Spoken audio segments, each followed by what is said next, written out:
I had a dream last night about my grandma, and it reminded me of this story that she told me when my baby was first born. I'll share with you. This is an old Yiddish story. So there is a busy mother in a house filled with 10 kids. And there's teenagers running around, and there's little kids squabbling, and all ages in between, and everyone's kind of running around. The house is so hectic. And the rabbi stops by, and the rabbi sees the mother in the kitchen, and he's like, "Oh, hi, I assume you're making dinner for your kids. I won't bother you." So he sits at the kitchen table, and the mother turns to him and she's like, "Hi, Rabbi, you need to give me 10 minutes." And she makes her food.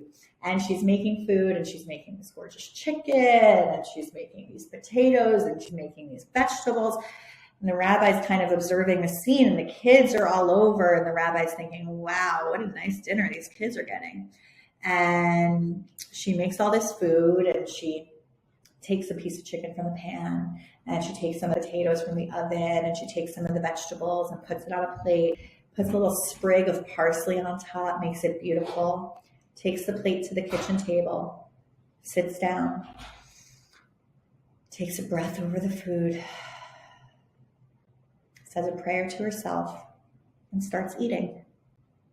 And the rabbi's confused. He sees all these kids. Some of the kids, the little kids especially, are like, "Mommy, I'm hungry." And the rabbi just sees this woman sitting at the table by herself, just eating this beautiful meal that she prepared, but for herself. And the rabbi says, "Excuse me, I thought you were making dinner for your kids." And the woman turns to the rabbi and she goes, "I'm making them something better. I'm making them a mother." So that's the story that my grandma told me when my baby was born, to remind me to take care of myself, to remind me that there is no one who could be my baby's mother, parent, better than I can. And so I better take care of myself so that my baby has a mother for a very long time. Early in this year, a lot of folks come to me. This is a busy time of year for me, and they are telling me, "Hey, I want to do right by my kid. I want to make sure that they're getting what they need, and this is going to be the year." And I've got stuff for that. I can totally do that. And the thing that I do with parents wanting to raise resilient kids, the first part of a 3-part framework that I have is start with yourself. And this is not some put your oxygen mask on first, which, it is. And if that resonates, please do it, right? Take care of yourself, because it's important to take care of yourself, and because the number one predictor of a child's success as an adult is how stable their parents are.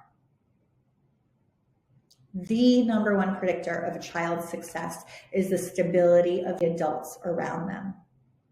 And you might be thinking, we've got enough food on the table. Thank God, we've got a roof over our heads. We're stable. And that's true. Thank God, And if you are so stressed and so harried and so up to here, or if you're like me and constantly you're like, "You know what?